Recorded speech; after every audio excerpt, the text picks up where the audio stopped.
From Washington, D.C. and around the world, this is Government Matters with Francis Rose. Thanks for watching the weekend edition of Government Matters, the only show covering the latest news, trends, and topics that matter to the business of government. I'm your host, Francis Rose.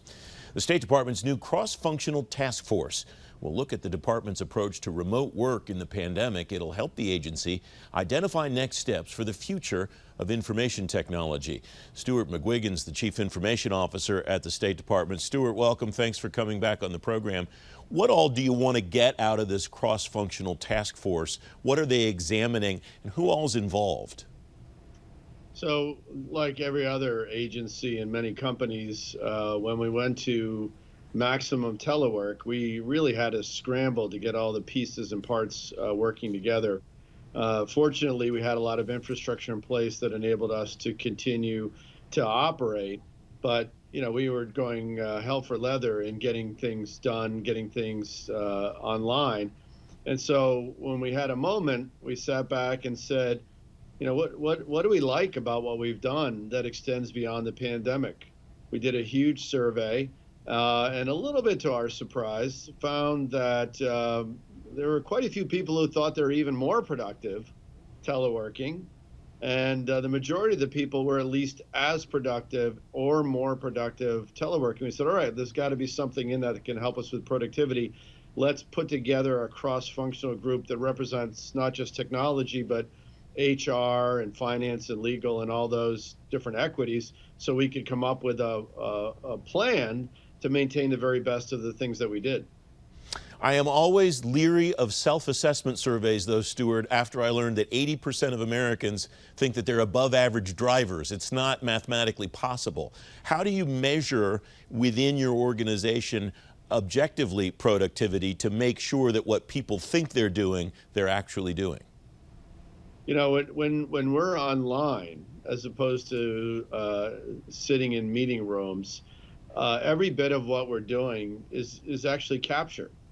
And, privacy is important. We don't, look at what our individual employees are doing, but we can measure how active they are online. And I think one of the initial concerns with maximum telework in the pandemic was people would work too hard. They burn out. And we certainly saw online hours expanding well beyond the normal workday.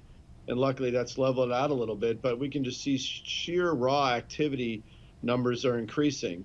When we look at our processes, since we've had to move them online, we're much better able to get a timestamp at the beginning of a process and then measure when it's completed. So we're starting to be able to collect the productivity data that we've never had before that'll enable us to aim our automation and process improvement efforts at exactly the right things to improve our throughput at the State Department.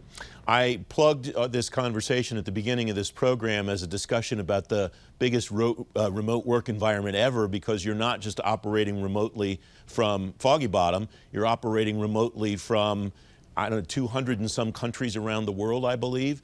What does that look like from a technology perspective, and what's the gap between what you expect to achieve at some point in the future and today? So we're actually looking at that global footprint, and there was no telling how well it was going to work. And I think we were pleasantly surprised at how readily people pivoted to working from their residence. For FTEs, we know what their residents are like. They all have internet and Wi-Fi.